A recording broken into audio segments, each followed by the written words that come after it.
We have Valentine's Day coming up on Sunday. I heard that. Single people might be looking for some love this weekend. Maybe. I don't know how. It's kind of tough. Yeah, with some of the restrictions. But Tinder associated with love? I have no idea. See, I don't even know what that is. Tinder, the dating app. Oh, that. I was out of the dating pool before Tinder came along, so I've never used it. But scientists, John, this is the headline. Scientists reveal the best pickup lines to use on Tinder ahead of Valentine's Day. Oh, I can't wait to hear this. I'm not sure why science had to get involved in this, but researchers tested out various pickup lines on like almost 250 young heterosexual adults in the U.S. and found that it was best to use some humor as an opening line when conversing with the opposite sex. Okay. So this is the top 5 pickup lines as rated by women who were in the study. Number 1, do you have any raisins? No? Well, how about a date? Huh? Cheesy, but it might work. It might. Yeah, that one's got pull. Pickup line number 2. Are you from Tennessee? Because you're the only 10 I see. Oh, God. They're progressively getting worse, aren't they? Yeah, they are, and I'm sure women are rolling their eyes. Number 3. I'm not really this tall. I'm just sitting on my wallet. That's a good solid line right Yeah, there. you like that one? Yep. Now we're getting somewhere. I'm rich. Come with me. Okay. Is your name Wi-Fi? Because I think we've got a good connection. Oh, come on. They're getting worse for sure. And this one is quite a stretch. Keep in mind that these are the best pickup lines to use on Tinder ahead of Valentine's Day. I would avoid this one. Are you a tower? Because Eiffel for you. I fell for you. Eiffel Tower? Yeah, no, I got it. No, I just felt I had to explain it because it's so bad. I would have just left that one out. So that's what I'm saying. Avoid that one. So you might want to go with the wallet pickup line. Yeah, that's a good one. But I do like the, do you have any raisins? No. How about a date? It's just cheesy, but you might get a smile out of that one. Yeah, cheesy. More kids could use that one, but then kids aren't on Tinder, are they? I sure as hell hope not, John. Well, I don't know. I hope not. Maybe your kids are. Shut up. Jack Mornings with John and Steve on Jack 102.1. I know you're a guy that grew up in Edmonton. Yeah. Spent a lot of time at Edmonton Eskimo football games. I did. Of course, they dropped that name last year. And now we have a short list of 7 possible replacement names. I was wondering when they're going to get around to that. So you can vote on them now, I believe, on the website. But did Eagles make it? You know what? Yes. I'm a fan of the Edmonton Eagles. Okay, I was going to ask you what your preference would be, and that is on the list. So we have the Elks, the Evergreens, Evergolds, Eclipse, Elk Hounds, Eagles, and Elements. So those are 7 names that you can vote on. Eagles, I think, yeah. Well, it kind of fits, doesn't it? I think so, yeah. Yeah. The Evergolds. Well, in the Evergreens. The Red Blacks and the Evergreen. No. Well, we could go with the Green Golds. The Green Golds, but that doesn't fit in with the double E. Well, and it would be a mess when they played the Red Blacks. I know. Who's playing what? And us colorblind people, once again, left out. I'd have to go Eagles on that one. Elements, yeah, I'm not even sure why that's there. Maybe Elks as a close second, but there you go. Go vote for those right now. Jack Mornings with John and Steve on Jack 102.1. We have Valentine's Day coming up this Sunday. There's a Humane Society in Kentucky, the Lexington Humane Society. They're doing something odd. I think I know this one. You know where I'm going with this one? It's for a $10 donation. The name of the promotion is Dumps for the Dumped. And basically, they're getting the adoptable cats to do a number 2 on the name of a former number 1. If you get what I'm saying here. It's totally disgusting, Stephen. I think that's weird that they would do a promotion like that. Why would you do that? It's a fundraiser, I guess. Okay, well, if you're raising funds for the kitty cats, it's all good. You pay them $10, and they will put your ex's name into a litter box. Right. And then let the kitties. And do they film this and send you a copy? See, this is where I'm getting a little fuzzy on the information. What are you supposed to do once the business is done? Like, do you take a picture and send it to the ex? Do you call your ex and say, hey, guess what? I just had a cat dump on your name. So, yeah, I would just give a $10 donation to the Lexington Humane Society, but... Yeah, we have a lot of dumb stuff on this show. That's near the top. If you really want to get to them, you take those cats and find the ex's car and let the cats loose on the car. Yeah. That's how you really get some retribution. Retro what? Pushin. Did you just make that up, or was that part of the story? It's in the story. Busted. This is Jack Mornings with John and Steve on Jack 1021. I don't know. You may have heard of this. A woman named Tess over the weekend in Louisiana was going out, and she posted a video about how she'd used, instead of hairspray, Gorilla Glue. On her hair. Yeah. Well, you're going to have to shave that off. Holy, and her hair hasn't moved in a month, apparently. She went to the ER this past weekend. Turns out after 22 hours of trying different things to get the glue out, nothing works. She was discharged, and the hospital told her, keep using rubbing alcohol. That isn't working. So now apparently, because you can do this apparently in the US of A, she's hired an attorney, and she's thinking about suing Gorilla Glue because she's stupid. Oh, okay, well, first of all, I didn't know that there was a Gorilla Glue spray, but I just Googled it. There is? Sure enough, there's a spray. Kind of maybe could be mistaken for hairspray, but I don't think so.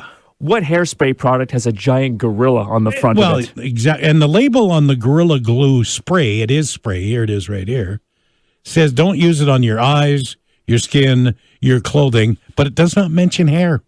So Gorilla Glue put out a response yesterday saying, sorry to hear about your situation. This product is not indicated for use in or on hair and is considered permanent. It's used for craft, for your home, for your auto. And she put it in her hair, and now she wants to sue the company because she's stupid. Now, I know we have a lot of questions like this. There's no way this could have been just hanging out in the bathroom, like somebody left the gorilla spray in the bathroom. Yeah, no chance. I just don't see how anybody in their right mind could use that on their hair. The smell would probably give it away. It might. As soon as you take a quick... You know, and remember what was the real powerful glue? Clear. Crazy glue? Crazy glue. I have seen that used on wounds. Oh, yeah, to keep it closed. Yeah, it works. Yep. Yeah, that's a little different than putting glue in your hair. I think if I just Googled it and, picture of this person popped up. Oh, it did? Whoa! Hello, makeup. Enough said. This is Jack Mornings with John and Steve on Jack 1021. We came into the control room this morning, had a nice little Purelator package waiting for us. We don't get those often. No, cracked it open. It's some new masks. Initially we thought anthrax. I was kind of afraid to open it. Yeah. Like, who did we wrong this time? Yep. But no, it turns out we got some new masks for a promotion we're doing in March when we're switching over to Jill FN, International Women's Day. We just made the switch to Jack FM, and on March 8th we're going to be Jill FM, International Women's Day. But what I want to get at is we got the new masks, and I kind of made a casual remark to you saying, oh, this is great. I can finally switch up from the one I've been wearing for the last 3 months, which had me thinking, how often should we be washing reusable masks? As often as you can. That seems to be... Did you read, was there instructions with those masks? I don't think there was. I am on the Government of Canada's website. Yeah. Before I give you the answer, what would you think? They're probably going to say every time you wear it. Yeah, basically. This is right off the Government of Canada's website. Reusable masks with a non-woven filter layer should be washed daily. Whoa. So. Yeah, I have the disposables. Okay. I do have some of the washables, but I don't like them as much. I don't like the way they fit. Okay. So I go with the disposables, which I wear maybe more than once. You shouldn't. I think you know, like when you go in the hospital, you go in wearing a mask and they make you take it off and you have to take one of theirs. Yeah, okay. And that is also the same in other medical, like in doctor's offices and so on. Sure. If you go in with a mask, you take the mask off, they take your temperature, you get some hand sanitizer, and they give you another mask. Okay. I think the disposable masks, kind of like underwear. You should change it every day, but you could probably go like 3 weeks without. Right? You go 3 weeks without washing your underwear? I may have said too much. Jack Mornings with John and Steve on Jack 1021. It is minus a whole Minus cold. bunch. I don't know if the thermometer goes that low. The wind isn't too bad, but bad enough to create a minus 40 wind chill. Thankfully, it's not blowing 40 or 50 K. Oh, man. Your tires would break if it got that cold. Like yesterday when we were talking about the minus 70 in Eureka, Nunavut. Isn't that like almost as far north as you can go? I suppose. Nobody lives. There's no way anybody lives there. Of course they do. Maybe there's a research center there. I'm sure there is, but, minus 94 with the wind chill. No big deal. See, we need to talk to those people. Because if they were here right now, anybody that does live up there, they go, what are you guys bitching about? I was just thinking about this yesterday because we know people who wear shorts all year round, 365 days of the year. Are they wearing shorts in this weather? I did see shorts a couple days ago. As in Monday? As in Monday, as in outside walking to a car. So it still happens even with minus 40 wind chills. And I believe there was a picture posted of one of our friends who was shoveling snow in his short.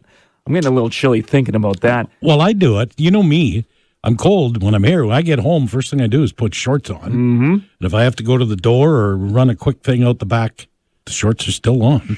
Even when I was picking up Sawyer from school on Monday, there was one child. There's always one child in nothing but a hoodie. Really? Running around the front of the school. And I think even a teacher piped up and said, what are you doing? Put a jacket on. And it must have been about minus 40 with the wind chill that day. Yeah, and I'm surprised they let the kids play outside, to be honest with you. No, there's no way. Did they? Didn't they? I think when the wind chill reaches a certain, we'd have to talk to a teacher. I thought you just said that kid was running around outside. This was after school, after I was school. picking up Sawyer, so kids were leaving. I got you. But I think once the wind chill reaches a certain point, they don't let kids. Well, and outside. they shouldn't because the frostbite thing. Yeah, I seem to remember that when I was a child. Oh, the wind chill is this today. You get to have recess inside. Which means, yay, we got to play Clue. Get the old Clue board out. Really? Yippee. It was that or Tiddlywinks. We didn't have a lot before the internet, okay? Yeah, well, we had even less. Jack Mornings with John and Steve on Jack 1021. So the nominees for the Rock and Roll Hall of Fame class of 2021 have been announced. And we have this discussion every year. What qualifies as rock and roll? Yeah, well, there's bands like Rage Against the Machine, Foo Fighters, Iron Maiden, Todd Rundgren. There's also Jay-Z, Mary J. Blige, Tina Turner, Shaka Khan, the Go-Go's, Dionne Warwick. It's just, the rock thing bothers me with those artists. I shouldn't let it, but it does. Well, they're not rock artists. Now, Tina is in with Ike. Okay. Back in the days of Ike and Tina Turner. But she's not in as a solo artist. So is the Rock and Roll Hall of Fame due for a name change? I'm thinking, now to be eligible, you have to have a single or album released in 1995 or earlier. The final class will be announced in May. And that's all it says. So I think the name change, you might be onto something. So the Best Music of All Time Hall of Fame? It's a working title, but you're going to get an argument on that, I'm sure. It better encompasses what's going into this Hall of Fame. Yeah. Because wasn't it recently that like Tupac and the Notorious B.I.G. got in there? I mean, that's just straight up rap music. Yeah, last year was Whitney Houston, the Notorious B.I.G. Yeah. So I think perhaps a name change is due if they want to keep... Yeah. Dionne Warwick is not a rock artist. No. Although the Foo Fighters probably deserve to be in there. Yeah. There's many bands that deserve to be in Well, the there. Backstreet Boys were eligible, but they didn't get nominated. What a shame. What a shame, John. Jack Mornings with John and Steve on Jack 1021. There's a new survey out that asks people what qualities they look for in a potential partner. Okay, and what do you think number one on the list is? Personality, Nope. money, Nope. beauty, Nope. Something I'm pretty good at. making other people angry. You suck. Okay? You just suck. Cooking. Oh! A good cook. 64% of the people that responded to this survey said that is the most important thing. The quickest way to somebody's heart is through their stomach. Isn't that a Yes. saying? Something like that? Whether you're a guy or a girl, a good cook is number uno, followed closely by trustworthy. Okay. All But right. are you telling me cooking beats out trustworthy? Yes. So you gotta could be an untrustworthy cook and you'd still get the girl. I like it. Jimmy Soul, back in 1963, had a song. You might know it. It's called If You Want to Be Happy. If you want to be happy for the rest of your life. Yeah, and he said, this was his quote, yeah, she's ugly, but she can sure cook. Don't think that would hold up in today's political No, climate. That was the 60s. Things were different. Making you laugh is next, Okay. and that's important. Intelligent, yeah. You respect them. They're honest, kind, similar lifestyle to you, similar taste in TV shows, and similar hobbies as you. There's your list. Well, you are a pretty good cook, I will admit that. I can get it done. I've tasted many of your delicacies over the years. You make a great squished chicken sandwich. Thank you. Which you actually made one for my birthday last year. And when I bit into that thing last year, I thought, yeah, I could marry this guy. I could spend the rest of my life with him. No? What the hell's wrong with you? This is Jack Mornings with John and Steve on Jack 1021. There is a couple of phrases we've used way too much this week. That includes extreme cold warning, polar vortex, and wind chill. Yeah, hate them all. We got a text message yesterday from Johnny. Got a flash for Steve. When John and I were kids, there was no such thing as wind chill. True. Did a little digging here. And the wind chill index first developed back in 1945 by Arctic explorers. Then in the late 60s, they were doing human experiments in northern Siberia. They measured the onset of frostbite on the tips of people's noses. Oh, boy, there's a fun job to... I wouldn't want to be involved in that experiment. No. Even if you paid me, sure, I get $100 for standing outside, but I lose my nose. You in the lose your, process. or if you don't lose, you lose the end of it, and then you look stupid. So it was in the late 60s, the National Weather Service began incorporating some wind chill values. Then it became more prominent in the severe winters of the 70s and 80s, but they revised the formula back in 2001. I'm not sure what kind of rejigging they did, but they revised the wind chill formula, yada, yada, yada. So for about 20 years now, we've had the same formula. Of course, Johnny was right with that text message. It wasn't until, probably the 70s, we'll say, it was really prominent. Do you have the formula? Let's just say I looked at the formula and I saw some letters and what looked to be a check mark, and I said, I'm not even going to... You want me to pull it up No, here? not really. So, but obviously wind speed and current temperature factor into it. It couldn't be that tough of a formula. All if right. the wind's blowing 10K an hour and it's minus 35, that would relate to minus 44. So you should be able to figure out the formula from there. The original formula was wind chill equals 10 divided by V minus V plus 10.5. Then you got a 33 minus a TA in there. I was kidding about the formula. Okay. I thought it might be simpler than that. Like I'm saying, there's a check mark, which I think is the divide symbol, and some letters and some numbers. TA stands for air temperature, and that's what that one is. Boy, all the mathematicians tuned in this morning must be loving this. So the original point of the story is, yes, The wind chill has been around for about 40 or 50 years in weather services. I don't ever remember hearing a wind chill when I was going to school as a kid in the 50s and 60s. Yeah, and that's the point that Johnny was bringing up. Yeah. So, I mean, growing up, we touched on it yesterday. In some of those winters, they would always be talking about the wind chill is this, so you guys can't go outside today. You have to play inside. So I always grew up with the wind chill. It's always been a part of my life, much like The Simpsons. It's always been there. This is Jack Mornings with John and Steve on Jack 1021. Good news, Stephen. What's that? You remember we were talking about Tessica Brown earlier the week, the Gorilla Glue girl? Yeah, so it was Gorilla Glue, which is in a spray form. I didn't know that. I didn't know you could get it in a spray form. So I was reading deeper into the story after we talked about it this week, and on her hair, she usually uses a product called Got to Be Glued, which is a hair gel I've used in the past. Oh, really? But it's called Got to Be Glued. All right. So she ran out of that and figured, well, Hey, Gorilla Glue, glue's here. in the title. Yeah. Has to be pretty similar, right? she's been trying forever to get it out. They can't. So finally, I am happy to report the glue is out of her hair. I heard she was getting a plastic surgeon. Exactly the story. A plastic surgeon in Beverly Hills, probably some of the richest plastic surgeons in the world, performed surgery on her a couple of days ago, used a special chemical treatment on her hair. Took 4 hours. The normal cost for that, $12,500. He did it for free.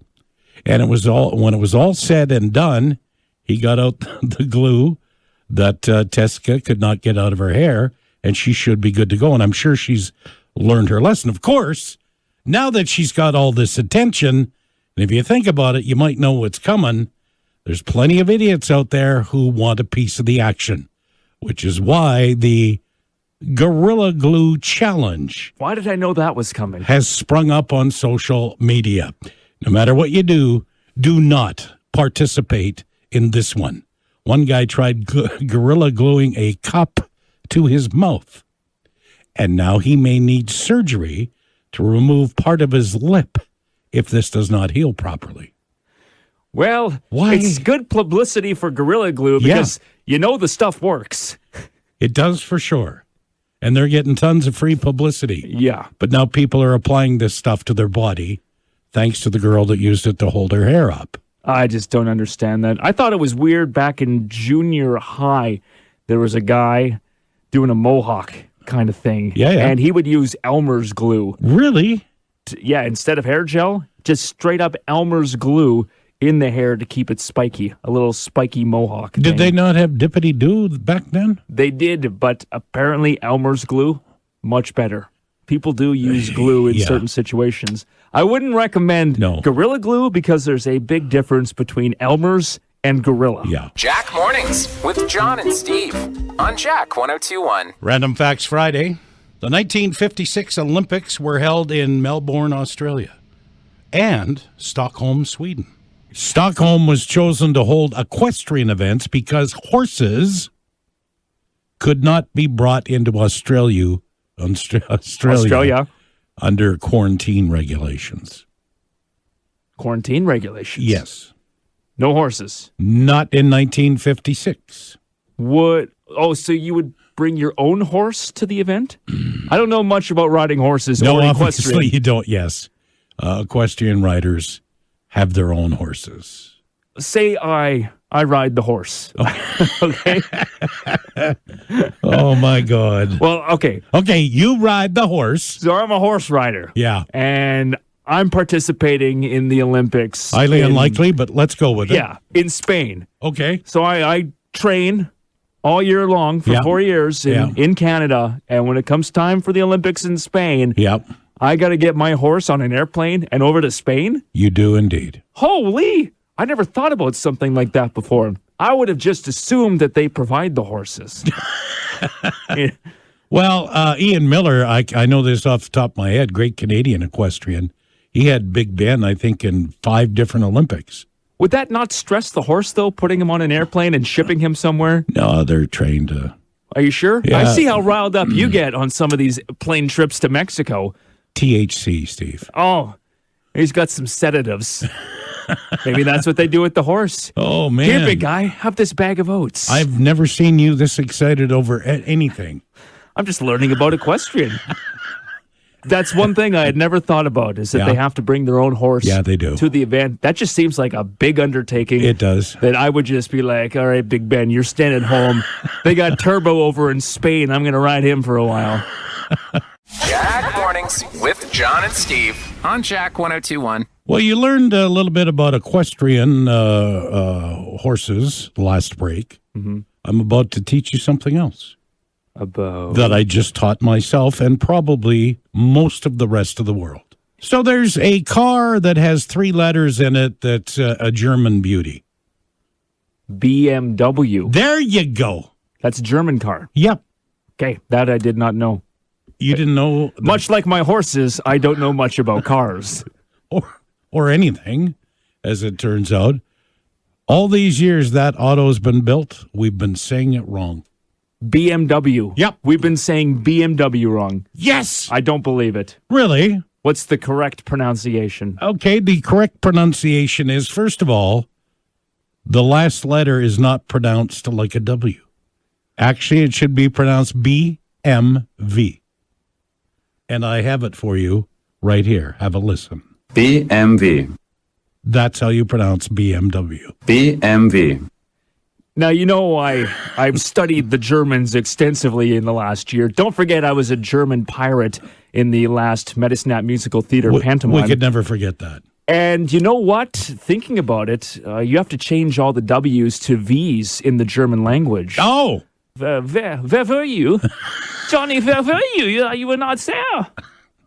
I was getting sausage. Where? What is going on? Right. So, yeah, I don't think there is a W pronunciation. I could be wrong. Again, much like horses and cars, I don't know much about the German language. But I don't think there's like a W. Yeah, you're right. A W. It would be BMW. Yeah. Interesting. Yeah. Almost 100% of us had no idea. That's very interesting.